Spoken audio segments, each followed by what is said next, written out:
Halo. Gimana kabarnya, guys? Good morning ya. Selamat pagi. Semoga teman-teman sehat selalu dimanapun Anda berada. Di kesempatan kali ini kita akan membahas future perfect continuous ya. Future perfect continuous itu salah satu tenses yang menyatakan kegiatan yang akan berlangsung di masa yang akan datang selama beberapa waktu tertentu gitu ya. Jadi kejadian ini akan terjadi dan berlangsung selama beberapa waktu tertentu di masa yang akan datang, seperti itu guys. Oke, di sini ada beberapa keterangan waktu, tidak jauh beda ya dengan yang pertama yaitu future perfect. Tapi di sini biasanya nanti ada beberapa waktu tertentu gitu. By the end of menjelang akhir, terus ada lagi for bla bla bla hour by midnight, contohnya seperti itu. Selama berapa jam menjelang malam nanti gitu ya. Atau menjelang tengah malam seperti itu. Before this time next week ya, menjelang akhir pekan ini gitu. Jadi menjelang akhir pekan ini saya akan melakukan wawancara misal. Jadi selama menjelang akhir pekan ini saya akan melakukan wawancara, tapi kan belum gitu ya. By next ya, menjelang bulan depan, for berapa hari gitu ya, for 3 days dan seterusnya. Yaitu menyatakan keterangan yang seperti itu ya. Terus lanjut rumusnya, subject will have been, verb ing. Yang berhubungan dengan perfect continuous itu ya, pasti berhubungan dengan been, verb ing gitu ya. Subject will have been, verb ing, object dan adverb. She will have been washing clothes for an hour by morning. Dia perempuan akan sedang mencuci pakaian selama 1 jam menjelang pagi gitu. Jadi menjelang pagi nanti dia perempuan akan sedang mencuci pakaian selama 1 jam, seperti itu. Biasanya orang ini sudah tahu biasa kegiatannya yang akan dilakukan, sehingga dia menyatakan ini seperti itu. Kalau negatifnya berarti tinggal tambahkan not ya. Subject will not have been, verb ing, object dan adverb. She will not have been washing clothes for an hour by morning. Dia tidak akan sedang mencuci pakaian selama 1 jam menjelang pagi. Seperti itu. Kalau pertanyaan berarti will-nya ditaruh depan. Will she have been washing clothes for an hour by morning? Akankah dia perempuan sedang mencuci atau akan sedang mencuci pakaian-pakaiannya selama 1 jam menjelang pagi? Itu.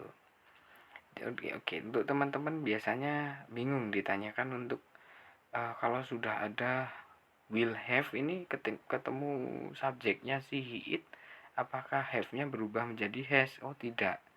Jadi untuk teman-teman jangan bingung, karena di sini ada will, maka di situ harus pakai have, tidak pakai has seperti itu. Jadi tetap ya, she will have seperti itu. Ini juga sama pertanyaannya, will she have, bukan will she has, seperti itu ya. Will she have been washing clothes for an hour by morning? Akankah dia perempuan sedang mencuci pakaian selama 1 jam menjelang pagi? Seperti itu. Ini masuk ke question word ya. Saya coba bikin yang berbeda sebenarnya. Dari awal pengennya bikin seperti ini biar teman-teman tidak bingung gitu. Untuk menandai mana subjek, mana verb, mana objek, mana keterangan. Tapi ya namanya terkendala ya, kita berbagi waktu. Oke, kita lanjut ya, question wordnya. Ini subjeknya they will have been itu auxiliary atau kata kerja bantu. Praying itu berdoa ya, praying itu sebagai verb aslinya. For an hour itu selama 1 jam keterangan waktu ya. By the end of this year itu juga keterangan waktu. Cuman nanyanya berbeda ya, karena ini keterangan waktu yang menyatakan durasi ya. Oke, untuk menanyakan subjek sama saya kasih warna yang sama ya, who. Jadi untuk menanyakan yang jawabannya they itu menggunakan who.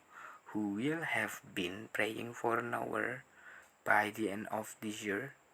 Siapa yang akan sedang berdoa selama 1 jam menjelang akhir tahun ini, seperti itu. Biasanya untuk planning yang masa yang akan datang ya, khususnya umat-umat yang beragama ini akhir tahun itu kan pada memanjatkan doa gitu ya. Berarti ini makanya pakai contoh ini gitu ya. Jadi pakainya who untuk menanyakan subjek. Who will have been praying, siapa yang akan sedang berdoa selama 1 jam menjelang akhir tahun ini, seperti itu. Kalau untuk menanyakan praying itu saya kasih warna ya, menggunakan what karena verb dia.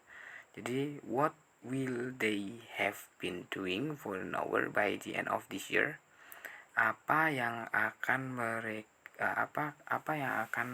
mereka sedang lakukan selama 1 jam menjelang akhir tahun ini? Jawabannya berdoa gitu ya. Untuk menanyakan for an hour itu saya kasih warna yang sama ya.